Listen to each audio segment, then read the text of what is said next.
오늘 광고 시간이 길어져서 말씀을 전하는 시간이 늦어졌는데 그럼에도 불구하고 예수 사랑을 함께 찬양했습니다.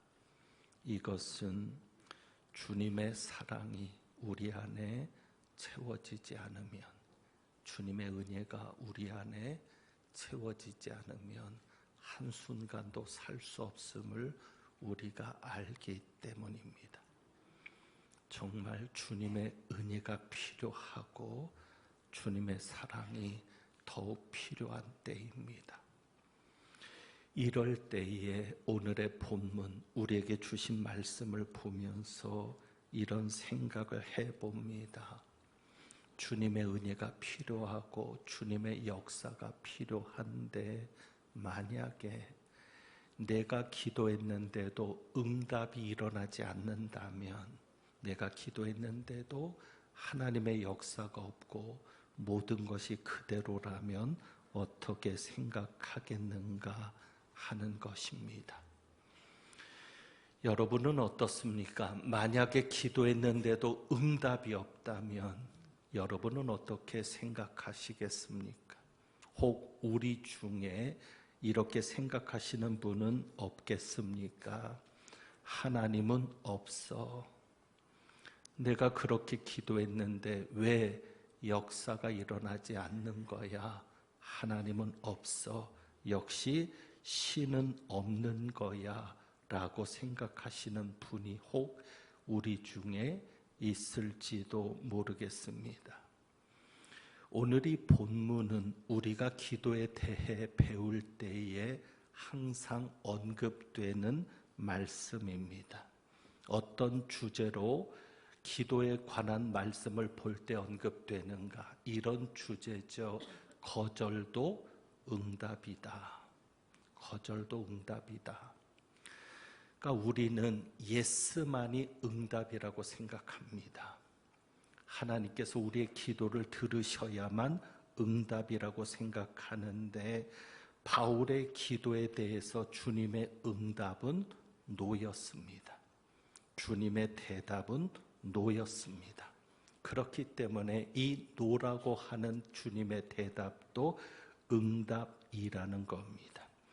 그래서 이 바울의 이 경험을 가지고 거절도, 우리가 기도했을 때 주님께서 우리의 기도를 거절하시는 것도 하나의 응답이다라는 주제로 또 그 내용으로 이 성경 구절을 언급하고 풀어갑니다.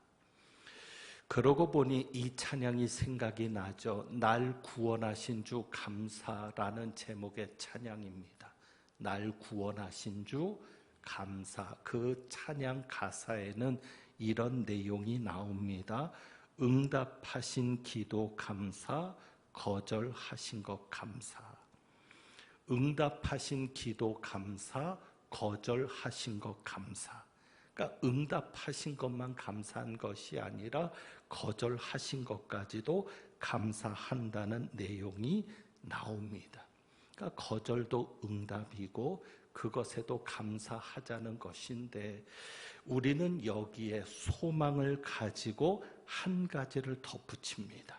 그러니까 하나님께서 거절하셨을 때 그래도 소망의 끈을 놓고 싶지 않아서 한 가지를 덧붙이는 것이 있는데 그것이 무엇이죠? 하나님이 더 좋은 것을 주시기 위해 거절했다. 이렇게 우리는 마음에 새기기도 합니다. 그러니까 하나님이 거절하셨을 때 우리의 생각으로는 알 수 없지만, 판단할 수 없지만 하나님은 분명 더 좋은 것을 주시기 위해 거절하셨다. 이렇게 우리가 받아들이기도 합니다.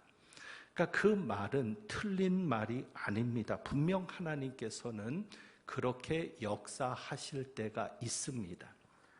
그러니까 더 좋은 것을 주시기 위해서 우리가 생각하고 우리가 알 수 있는 것은 한계가 있으니까 그 이상의 기도를 할 수는 없거든요. 그러니까 우리 주님은 그보다 더 좋은 것을 주시려고 우리의 기도를 거절하실 때가 있는 것은 분명합니다.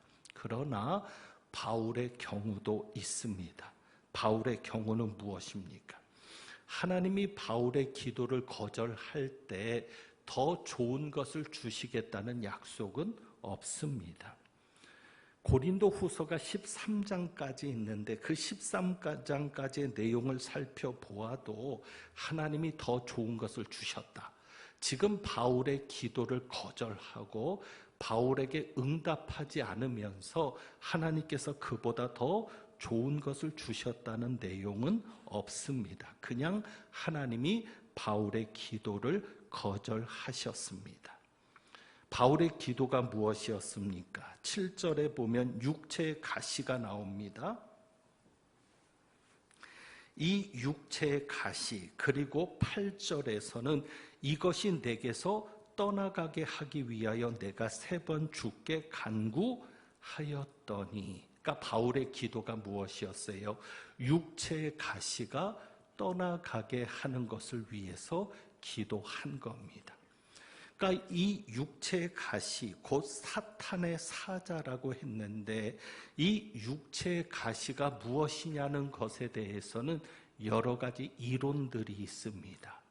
그 다양한 이론들을 2가지로 정리할 수가 있습니다. 하나는 육체의 가시는 육체에 있는 질병일 것이다. 그러니까 사도 바울이 오랫동안 앓고 있는 고질적인 병일 것이다. 그것이 한 가지 이론이고, 또 한 가지 이론은 역시 사람일 것이다. 그러니까 바울을 대적하고 바울을 괴롭게 하는 사탄의 사자처럼 바울을 괴롭게 하는 한 사람이 혹은 여러 사람이 육체의 가시일 것이다. 그래서 여기 8절에 보면 8절에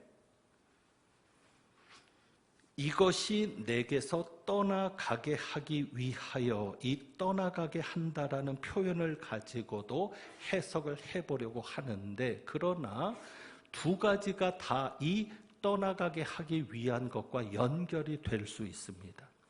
육체의 병도 떠나가게 하기 위하여, 혹은 사람이라고 하면 그 바울을 대적하고 괴롭게 하는 사람도 떠나가게 하기 위하여 내가 3번 주께 간구하였더니, 그러니까 확실하게 이 육체의 가시가 무엇인지는 분명하지 않습니다. 그러나 분명한 것은 이것이 얼마나 바울에게 괴로움이 되었으면 바울이 이것을 떠나가게 하기 위하여 몇 번이나 기도했다고요? 3번 주께 간구하였더니 3번이나 기도했겠는가 하는 사실입니다. 3번이나 기도했다는 것은 횟수로 3번을 말하지만 이런 중의적인 의미도 담고 있습니다. 그만큼 여러 번 기도했다는 겁니다. 간절하게 기도했다는 겁니다. 그러니까 바울이 이 육체 가시가 떠나가게 하기 위하여 여러 번 간절하게 기도했는데 주님의 대답은 무엇이었습니까? 거절이었습니다. 내가 이것을 거절하고 더 나은 것을 주겠다는 약속은 없었습니다. 그냥 주님은 한마디로 이렇게 말씀하셨습니다. 9절이죠. 한마디로 뭐라고 얘기하셨습니까? 내 은혜가 내게 족하도다. 내 은혜가 내게 족하도다. 그냥 바울에게 주님의 은혜가, 내 은혜, 주님의 은혜가 너에게 족하다라는 한 말씀만 하셨습니다. 여러분이 만약에 이 상황이라면 여러분은 어떻게 하시겠습니까?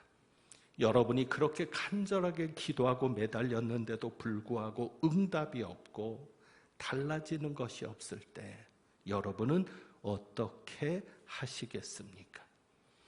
하나님께서는 오늘 이 말씀을 통해서 우리에게 3가지를 기억하기를 원하십니다. 하나님이 오늘 여러분의 마음에 새겨주시기를 원하는 것이 3가지입니다. 3가지를 기억하십시오. 내가 그렇게 기도했는데도 응답이 안 되고 내가 그렇게 기도했는데도 달라지는 것이 없을 때 3가지를 기억하십시오. 그 첫째가 무엇인가 하면 지금까지 받은 은혜를 기억할 수 있기를 바랍니다. 주님께서 원하십니다. 하나님께서는 지금까지 네가 받은 은혜가 좋게 약했음을 기억해라 말씀하십니다. 사도 바울에게 주신 말씀을 기억하면 9절에 보면은 우리가 보았던 말씀이죠. 9절이죠. 사도 바울에게 뭐라고 말씀하십니까? 내 은혜가 내게 족하도다. 그리고 7절로 가서 보면 7절에 사도 바울이 이렇게 말합니다. 여러 계시를 받은 것이 지극히 크므로. 이 두 구절을 정리해 보면 이렇게 되지 않겠습니까? 지금까지 사도 바울이 받은 은혜, 계시를 비롯해서 지금까지 사도 바울이 받은 은혜가 지극히 적다, 크다. 비록 지금 주님께서 바울의 기도를 거절하셨지만 오늘 하는 기도에 대해서 거절하시고 앞으로는 이것을 가지고 기도하지 말아라라고 단호하게 말씀하시겠지만 지금까지 받은 은혜는 어땠다? 컸다. 오늘 내가 기도 응답은 되지 않았지만 지금까지 받은 은혜를 생각하면 받은 은혜가 너무 크다. 여러분이 그것을 기억할 수 있으면 좋겠습니다. 사실 우리는 지금까지 받은 은혜가 지극히 크다는 생각은 하지 못하고 받지 못한 은혜만을 가지고 낙심하고 절망합니다. 내가 오늘 기도했는데 하나님께서 응답이 없을 때, 역사가 없을 때 그것만을 가지고 낙심하거나 불평하지 지금까지 내가 얼마나 큰 은혜를 받고 왔는지는 잊어버리고 살 때가 있습니다. 그러니 오늘 하나님께서 바울을 통해서 우리에게 보여주시는 은혜가 이겁니다. 기도 응답이 되지 않더라도, 달라지는 것이 없더라도, 변화되는 것이 없더라도 지금까지 받은 은혜가 컸던 것을 기억해라. 그리고 두 번째로 하나님께서 우리에게 원하시는 것이 우리의 관점을 바꾸기를 원하십니다. 하나님께서 바울의 경험을 통해서 우리에게 들여다보게 하시는 뜻이 있습니다. 왜 바울의 경험을 들여다보게 하시는가? 사실 바울과 우리를 비교해 보면 너무 큰 차이가 나죠. 우리가 감히 바울 같을 수 있겠습니까? 그러나 이것은 바울만의 경험이 아니라 우리의 경험도 될 수 있음은 하나님께서 그것을 들여다보게 하시는 뜻이 있기 때문입니다. 그 뜻이 무엇인가 하면 우리의 관점을 바꾸라는 하나님의 뜻입니다. 그러니까 우리는 지금까지 이 말씀을 기도 응답의 관점에서만 보았습니다. 그런데 하나님은 관점을 바꾸라는 겁니다. 어떻게 바꿔요? 기도 응답의 관점에서만 보지 말고, 그러니까 이 말씀을 생각을 할 때 하나님께서 우리의 기도를 거절하셨다, 거절하신 것도 응답이다라는 관점에서만 보지 말고 이 관점을 이제는 기도 응답에서 무엇으로 바꾸어서 볼까요? 사명으로 바꾸어서 보라는 겁니다. 기도 응답의 관점이 아니라 사명의 관점에서 이 말씀을 들여다보라는 것입니다. 그러면 이 말씀이 더 큰 은혜로 다가온다고 하십니다.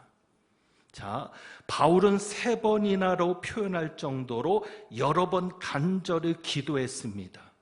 그런데 그 기도의 응답은 거절이었습니다. 만약에 바울이 기도의 응답에 관심이 있었다면, 우리가 흔히 기도할 때마다 우리의 목적은 무엇에 있었어요? 응답에 있었거든요. 내가 하나님 앞에 기도할 때마다 내 주된 관심은 응답이었거든요. 그러니까 응답이 있어야만 기도를 끝냈고, 응답받을 것이 없으면 기도도 안 했거든요. 만약에 바울의 주된 관심이 기도 응답이었으면 기도가 거절되었을 때 바울은 낙심했을 겁니다. 그런데 보세요. 9절에 보면 바울이 낙심합니까? 도리어 크게 기뻐함으로. 바울은 기뻐하고 있잖아요. 응답받지 않았는데 기도가 거절되었는데, 기도에도 달라진 것이 없었는데 오히려 바울은 기뻐하고 있잖아요. 만약에 우리라면 어쩌면 교회 안 나갔을지도 모릅니다. 뭐 기도했는데도 되는 게 없네, 기도해도 달라지는 게 없네, 교회 나갈 필요 없네. 왜요? 우리의 기도의 목적은 응답이었기 때문이죠. 그러나 바울의 목적은 무엇이었습니까? 응답이 아니라 사명이었습니다. 늘 바울의 관심은 주님께 쓰임받는 것이었습니다. 내가 살아가는 목적이 주님께 쓰임받는 것에 있으니까 비록 하나님이 그 응답을 거절했어도 기뻐할 수 있었던 겁니다. 왜? 주님이 나를 쓰시겠다고 하니까. 내가 너를 계속 쓸 것이다. 내 능력이 너를 온전하게 할 것이다. 그러니까 바울은 육체 가시가 떠나지 않았어도 내가 주님 앞에 쓰임받을 수 있다고 생각하니까 기뻐했고, 육체 가시는 그대로 있었지만 기도 응답은 거절당했지만 오히려 주님이 나를 쓰신다고 하니 9절에 보면 무엇에 대해서 자랑을 합니까? 여러 약한 것들에 대해서 자랑하는 겁니다. 내가 이렇게 약한데, 내가 이렇게 부족한데 그래도 주님이 나를 쓰신다고 하니 그것을 자랑할 수밖에 없는 겁니다. 이렇게 관점이 바뀌고 보니까, 기도 응답의 관점에서 사명의 관점으로 바뀌고 보니까 내게 있는 육체의 가시가 고통이 아니라 하나님의 장치였다는 것을 발견합니다. 예수님이 내게 주신 장치였습니다. 어떤 장치요? 7절에 보니까 어떤 장치요? 자만하지 않게 하려는 장치였다는 겁니다. 육체의 가시가 없었다면 너는 자만했을 것이야 라는 말씀이죠. 너무 자만하지 않게 하려고. 왜? 지금까지 주신 은혜가 크니까, 지금까지 바울을 통해서 했던 일이 크니까 너무 자만하지 않게 하려고 그리스도께서, 주님께서 주셨던 장치였다는 겁니다. 여기에는 어떤 뜻이 있어요? 바울이 계속 자만하면 하나님께서 쓰지 않으시니까. 하나님이 자만한 자를 쓰시겠습니까? 아닙니다. 자만한 자에게는 주님의 능력이 머물지 않습니다. 왜? 자기를 높이는데, 교만한데 그 교만한 사람이 주님의 능력으로 하겠습니까? 자기 능력으로 하겠습니까? 자기 능력으로 하겠죠. 자기 능력으로 하니까 나타날 때마다 무엇을 자랑하겠습니까? 자기 능력을 자랑하겠죠. 그러나 주님이 쓰시는 사람은 자기의 능력을 자랑하지 않고 무엇을 자랑합니까? 오히려 자기의 약함을 자랑하는 겁니다. 왜? 그래야 누구의 능력으로 되었다라는 것을 알기 때문에, 주님의 능력으로 되었다는 것을 알기 때문에. 그래서 주님이 영광을 받으시게 되니까 오히려 자기의 약함을 자랑하게 되는 것이죠.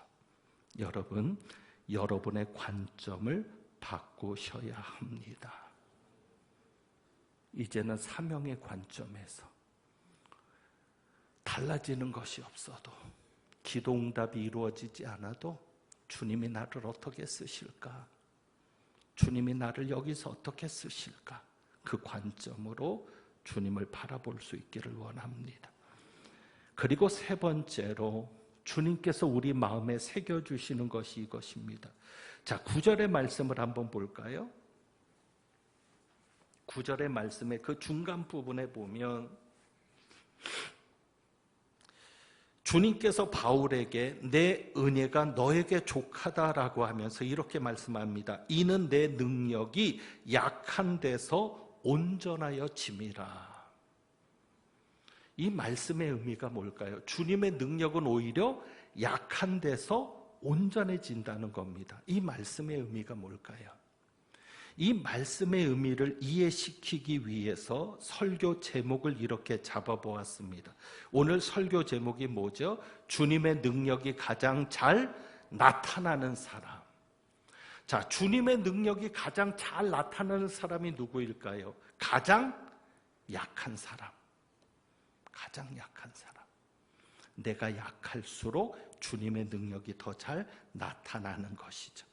그래서 이는 내 능력이 약한 데서 온전해진다는 것은 주님의 능력은 약하면 약할수록 내가 약하면 약하다고 느낄수록 더 온전하게 나타난다고 하는 사실입니다. 그러므로 우리가 마음에 새겨야 될 것이 이겁니다. 내게는 아무 능력이 없음을 인정하셔야 합니다. 나는 아무 능력이 없습니다. 여러분이 어떤 일을 하든지 능력이 있다라고 생각하지 말고 나는 이 일을 할 수 있어. 그래, 이 일은 내가 할 수 있으니까 나한테 맡겨진 거야. 그렇게 생각하지 말고 어떤 일을 만났든지 늘 하나님 앞에서 나는 아무 능력이 없습니다라고 고백할 수 있기를 바랍니다. 여러분이 교회를 나오면서 건물을 보십니다. 참 건물이 잘 지어졌다. 이번에 교육관을 건축하면서 다시금 생각하는 게 저희 교회는 온통 대리석입니다. 화장실도 대리석입니다.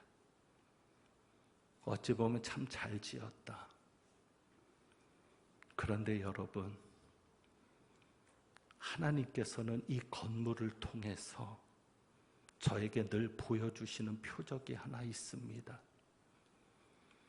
제가 어느 땐가 너무 지쳐서 기도하려고 본당에 앉아 있지만 기도는 못하고 그냥 주저앉아만 있을 때 주님께서 제 마음에 주셨던 생각이 있습니다. 그것이 이것이었습니다. 네가 이 건물을 보느냐? 네, 봅니다.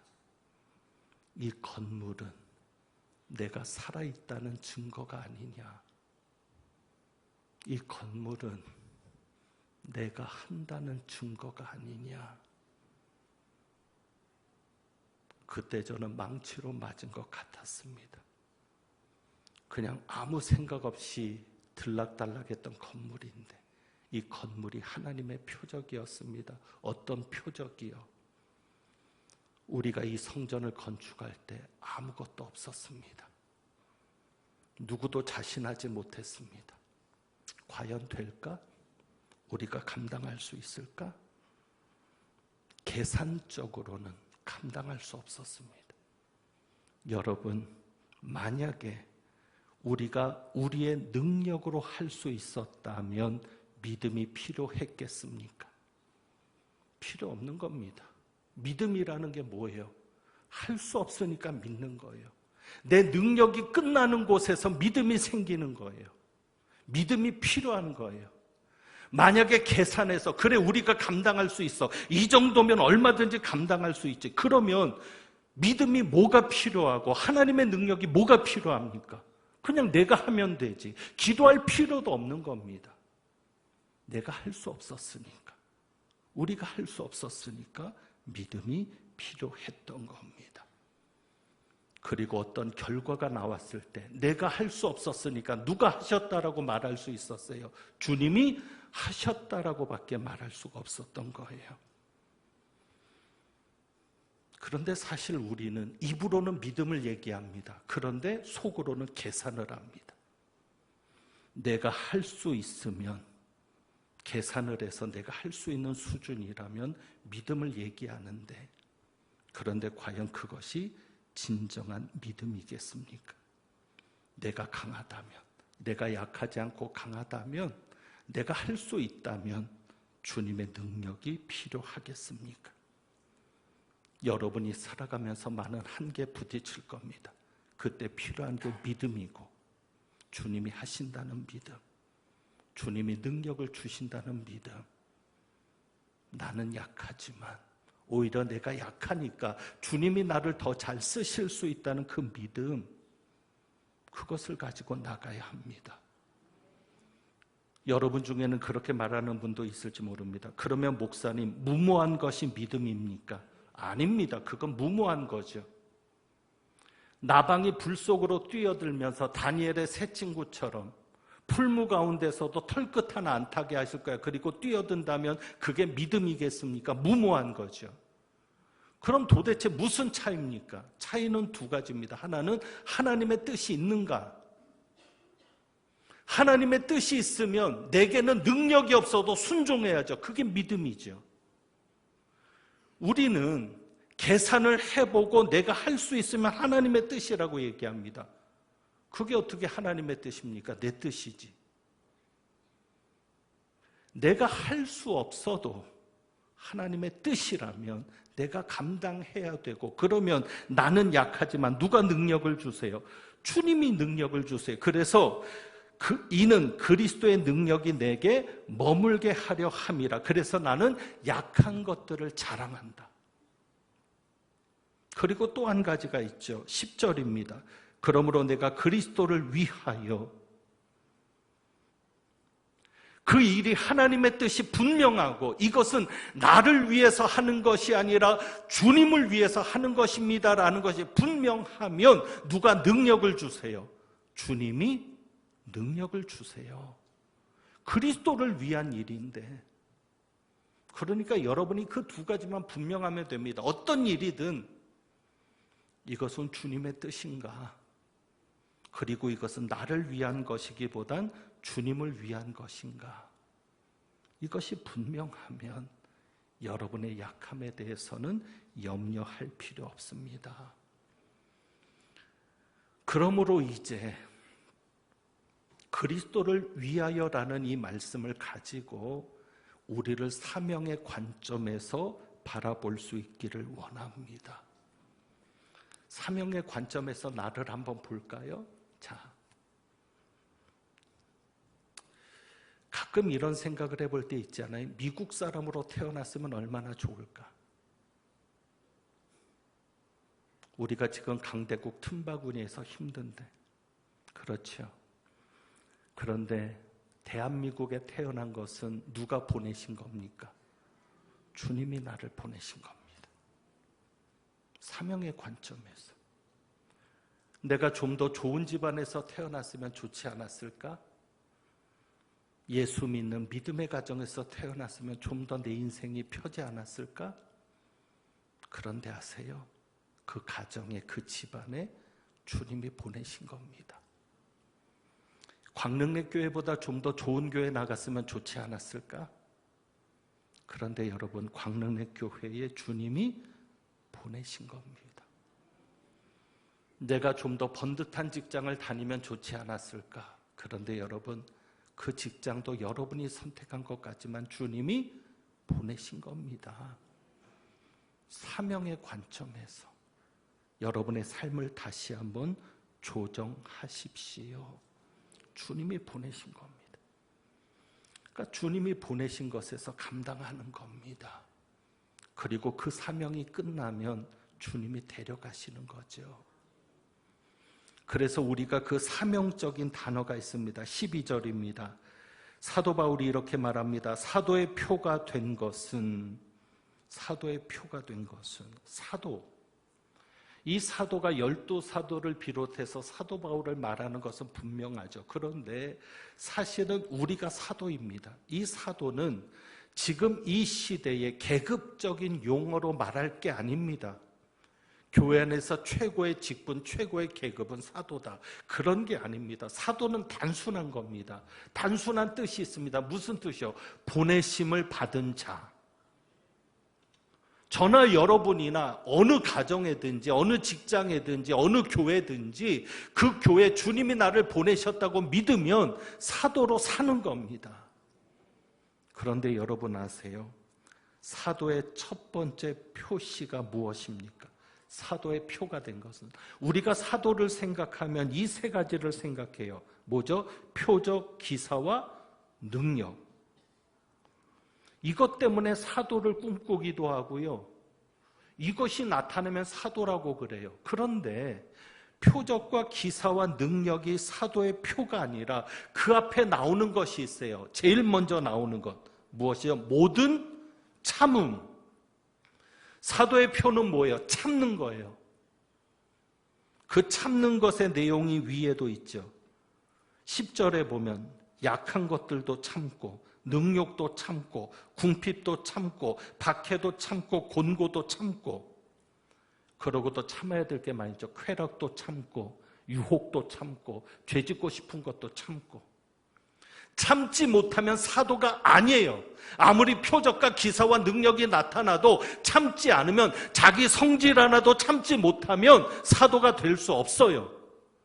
주님이 보내신 사람은 참는 거예요. 누가 하실 때까지? 주님이 하실 때까지. 나는 약하고 나는 능력이 없으니까 참는 거예요. 주님이 주님의 능력으로 나에게 머물게 해서 그 일을 감당하게 하실 때까지. 여러분, 지금까지 받은 은혜를 기억하시면서 힘들고 어려울 때에 지금까지 여러분에게 주신 은혜가 컸습니다. 그것을 기억하면서 이제는 사명감을 가지고 사십시오. 내가 어떻게 하면 주님을 위해 쓰임받을 수 있을까를 생각하면서 사시되, 내가 약할수록 주님의 능력이 더 잘 나타나니까 오히려 그 약한 것을 자랑하고 기뻐하면서 어떻게 주님의 능력이 나타날까를 기대하면서 승리하는 은혜가 있기를 축원합니다.